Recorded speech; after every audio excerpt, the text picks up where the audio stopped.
50 लाख करोड़ के एमओयू, ये लोग वो नहीं करते। 50 लाख के एमओयू हस्ताक्षर हुए हैं उस पर। डेवोस में भी आपका दल गया था। 30 लाख करोड़ के एमओयू किए गए। जमीन पर कितना उतरेगा, सवाल यहीं पर आकर रुक जाता है। देखिए, मैं दोनों की बात का जवाब दूंगा। मुझे लगता है हमारे दोनों प्रवक्ता मित्र धैर्यपूर्वक सुनाएंगे। समाजवादी पार्टी के हमारे प्रवक्ता जी दाल मंडी की बात कर रहे थे। दाल मंडी में मंदिर जाने के लिए रास्ते का चौड़ीकरण हो रहा है। सरकारी भूमि पर जो कब्जा था उसको हटाया जा रहा है और जिनकी जमीन ली जा रही थी उनको मुआवजा दिया जा रहा है। पूरे काशी के अंदर ये सब काम हुआ, कभी समाजवादी पार्टी नहीं बोली। चूंकि दाल मंडी में अल्पसंख्यक लोग ज्यादा रहते हैं, मुस्लिम आबादी ज्यादा है, तो तुरंत समाजवादी पार्टी के पेट में दर्द हो जाता है। हमको कह रहे हैं हम हिंदुओं के झंडा बरदार हैं। अरे आप तो मुसलमानों के घोषित रूप से झंडा बरदार हो भाई। आप तो वो लोग हो जो कार सेवकों पर बर्बरतापूर्वक गोलियां बरसाते हो, सरयू का पानी खून से लाल करने वाले लोग हो आप।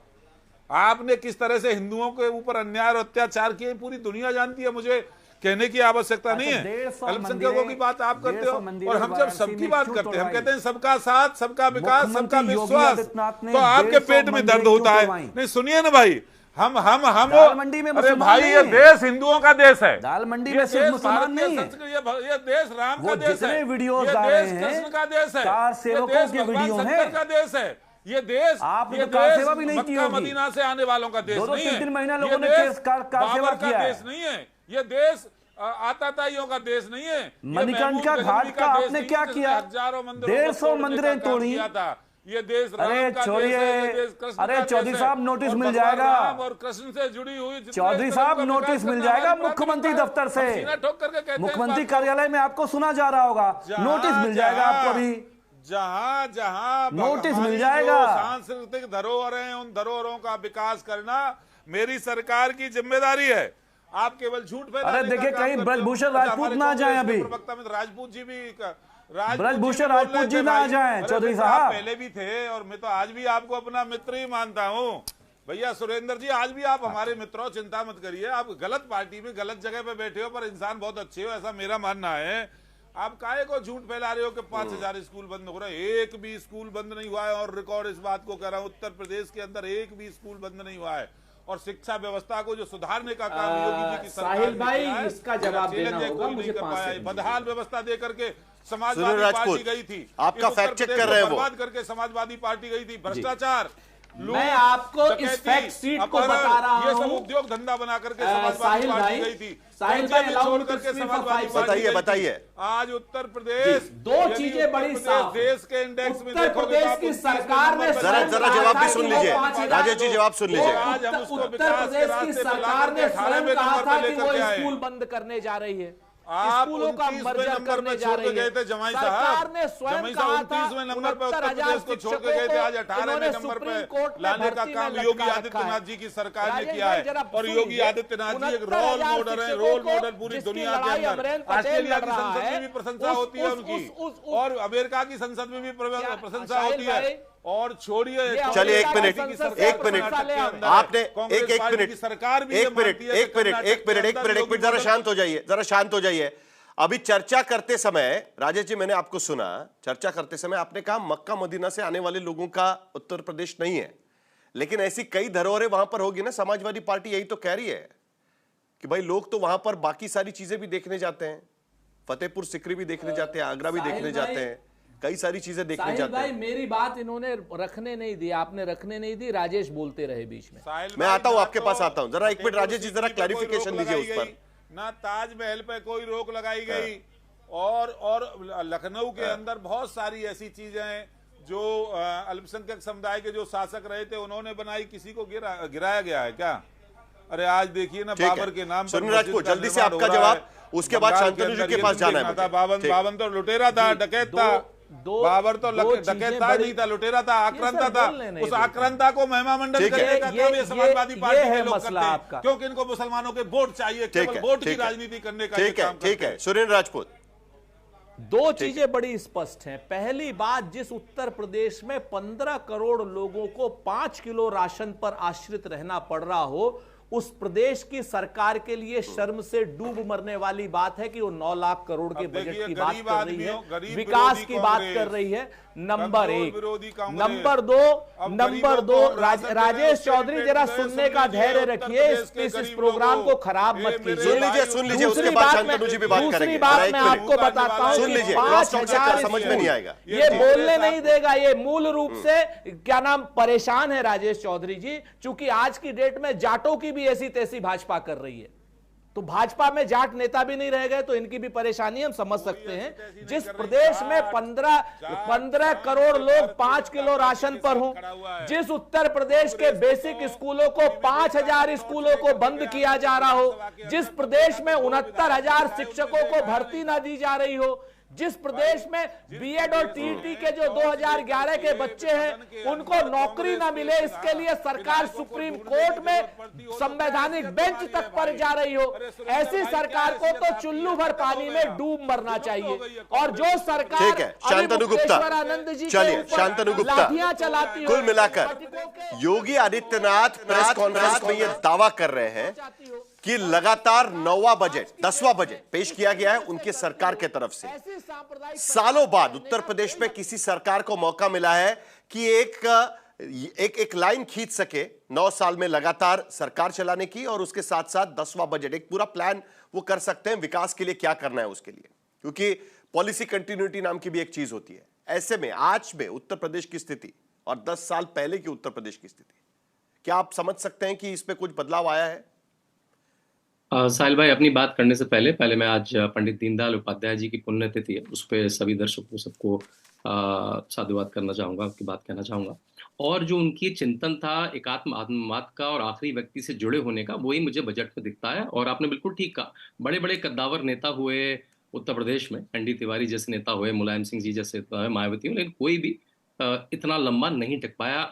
योगी जी हर दिन अपना रिकॉर्ड तोड़ रहे हैं। वो करीब 8 साल 350 दिन की सरकार हो चुकी है, 9 साल हो चुके हैं, और 10वां बजट प्रस्तुत कराया। और जो जीएसडीपी जो हम कहते हैं, स्टेट की जीएसडीपी जो करीब 12 लाख करोड़ होती थी, वो 30 लाख करोड़ हो चुकी है। बजट हमने देखा ही है कैसे वो 3.5 लाख करोड़ से 9 लाख करोड़ हो चुका है। मैंने बहुत देर से बात सुनी कि यूटिलाइजेशन कम है, मेरे ख्याल से पता नहीं कहां से आंकड़े ला रहे हैं। आप 2023-24 देखिए, 24-25 देखिए, यूटिलाइजेशन है वो 80 से 90% अलग अलग विभाग में। जो आप अभी यूटिलाइजेशन बता रहे हैं ये केवल दिसंबर तक का है, और आपको पता है बहुत सारे जो बिल्स होते हैं वो मार्च से पहले पे होते हैं, तो सारा यूटिलाइजेशन जब आप अप्रैल में देखेंगे तो ये सारा 80 से 90% हो जाएगा। तो पता नहीं यूटिलाइजेशन का डेटा भी, लेकिन शांतनु जी आपको भी पता है ना, अब ये जनवरी महीना फरवरी महीना चल रहा है, जो आप डेटा बता रहे हैं केवल दिसंबर यहाँ पर दे रहे हैं। आखिरी 3 महीने में जिस तरीके से आवंटन जो खर्च किया जाता है, वो खर्चा किस तरीके से होता है ये आपको भी पता है। बिल्कुल नहीं, ऐसा नहीं होता है कि 30-40% अचानक बढ़ जाएंगे। मैं तो सरकार की देखिए सारी मैं आंकड़ों के साथ ही बता रहा हूं ना आपको, ये देखिएगा। और बजट में लिखा गया है, आप पिछले साल के आंकड़े निकाल के देखिए, पिछले साल के आंकड़े निकाल के देखिए, 20 से 25% कम खर्च करीब हर डिपार्टमेंट में आपको दिखाई देगा। किसी में 75%, किसी में 80%, किसी में 85% हुआ है। बिल्कुल, वो मैंने अपने स्टेटमेंट में खुद कहा। और जो आप ये 50 से 60% डेटा कोट कर रहे हैं, केवल दिसंबर तक का डेटा है। तो वो दिसंबर जब तक मार्च आएगा, अप्रैल में फिर डिबेट पे बैठेंगे, वो सब 80 से 90% एक क्वार्टर बाकी है अभी। ठीक है, बिल्कुल एक क्वार्टर बाकी है अभी। और जहां तक इन्वेस्टमेंट की बात हुई, मैं जिलेवार कंपनियों के नाम बता देता हूं मैं आपको। कुछ अदानी डिफेंस 15,000 करोड़ कानपुर में लग चुकी है, ब्रह्मोस एयरपोर्ट 300 करोड़ लखनऊ में लग चुकी है, एरोलैंड टेक्नोलॉजी 330 करोड़ लखनऊ में लग चुकी है, एमिटेक इलेक्ट्रॉनिक्स अलीगढ़ में 330 करोड़ लग चुकी है, वेनमिन डिफेंस अलीगढ़ में 65 करोड़ लग चुकी है। मैं पूरी लिस्ट बता सकता हूं, अभी इसके बाद ट्विटर में जारी करूंगा। देखिए अमित जी भाई, शांतनु गुप्ता तो पूरा हिसाब दे रहे हैं एमओयू का हिसाब दे रहे हैं। के प्रपोजल आए हैं, उनकी सबकी ग्राउंड ब्रेकिंग सेरेमनी हुई है। और ये जो 5,000 स्कूल बंद करने की बात है, केवल मर्ज हुए हैं। और जो असर का डेटा आया है, जो पिछले साल, देखिए ये तरीका नहीं, आपको चुपचाप सुन रहा था, सुरेंद्र जी। चिल्ला के डिबेट कैसे होगी? देखिए चिल्ला के कैसे डिबेट होगी? चिल्लाते नहीं, नहीं सुरेंद्र जी संसद नहीं चल, एक दूसरे को ऐसे मत बोलिए, फिर वो कुछ बोलेंगे और उसके बाद डिबेट भटक जाएगी। ठीक ठाक बजट चल रही है, एक दूसरे पर इस तरीके से आरोप मत लगाइएगा, प्लीज प्लीज प्लीज, ऐसे मत करिए। शांतनु जी एक मिनट बोलने तो दीजिए मुझे। नहीं ठीक है सुरेंद्र जी, एक मिनट जरा, एक मिनट, एक मिनट, अमित जी में जो 50 लाख करोड़ का हिसाब आप मांग रहे थे, शांतनु गुप्ता यहाँ पर एक के बाद एक कंपनियां गिनवा रहे हैं आपके सामने। मैं उसको डाल भी दूंगा और आप जाके देख लें, अपनी आंखों से देख लें। हम सबकी ग्राउंड ब्रेकिंग सेरेमनी हुई है, उसमें एम्प्लॉय है, उसमें काम चल रहा है, किसी में कंस्ट्रक्शन का काम चल रहा है, किसी में मैन्युफैक्चरिंग का काम चल रहा है। आप उन जिलों भर लिस्ट देखिए, सरकार ने बहुत बार इश्यू करी है, पब्लिक डोमेन में आपको तो आपको फहरिस्त गिनवा दी उन्होंने, पूरी लिस्ट गिनवा दी। पूरी में अगला आधा घंटा लग जाएगा गिनाते। शांतनु भाई जो फ्लॉप फिल्मों के राइटर हैं वो उत्तर प्रदेश का बजट बता रहे हैं। वाह जी, हमारे राजेश चौधरी भाई बताते तो हम ये कहते कि राजेश चौधरी भाई कुछ जरा एक काम करो कि अडानी जी ने कहाँ इन्वेस्टमेंट किया है, वो इन्वेस्टमेंट बताओ। 50 लाख करोड़ का इन्वेस्टमेंट। अरे इनका जो इन्वेस्ट इन यूपी का सीईओ अभिषेक प्रकाश अभी तक फरार है। डीजीपी उत्तर प्रदेश के पकड़ नहीं पाए उसको, पता नहीं कहां पे है वो आजकल जो है। आपके तो नेता तो हमारा ये कहना है, आपके तो आजम खान हमारा ये कहना है कि आपका कई हजार करोड़ के उसमें आपका एक आईएएस फरार है। तो हम ये जानना चाहते हैं कि 50 लाख करोड़ जमीन पर कहां है महाराज, कितने सौ नौकरियां दी हैं, कोई लोकेशन बता दीजिए। अरे लोकेशन बता दीजिए, लोकेशन बताइए। राजेश चौधरी भाई को लोकेशन नहीं मालूम होगा, अरे उनको लोकेशन बताइए, हम लोग चल के दूरबीन से ढूंढ कर आएंगे। अरे दूरबीन से ढूंढ लेंगे भाई, चलिए ओके, दूरबीन से ढूंढ लेंगे। जरा जल्दी से राष्ट्रीय लोकदल से भी प्रतिक्रिया ले लेते हैं, क्योंकि पिछले साल सितंबर महीने में अनुपम मिश्रा जी, आपको याद होगा, किसानों की लंबी कतारें लगी हुई थी फर्टिलाइजर खरीदने के लिए और जो बीज होता है उसको खरीदने के लिए, लेकिन मिल नहीं रहा था, स्कैरसिटी थी। आज उत्तर प्रदेश के बजट में 9% कहा गया कि कृषि पर खर्च होगा। उसके साथ साथ समाजवादी पार्टी आरोप लगा रही है कि गन्ना किसानों को पैसे नहीं मिल पा रहे हैं। सरकार गिनवा रही है 3 लाख करोड़ तक पिछले 9 साल में खर्च कर चुकी है गन्ना किसानों के लिए।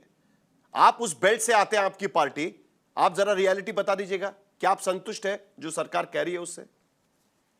बिल्कुल साहिल जी, आत्मनिर्भर और विकसित भारत, विकसित उत्तर प्रदेश की दिशा में संकल्पित ये बजट है। ये बजट मजदूरों के लिए, किसानों के लिए, महिलाओं के लिए, युवाओं के लिए, सभी को दृष्टिगत रखते हुए बनाया गया है।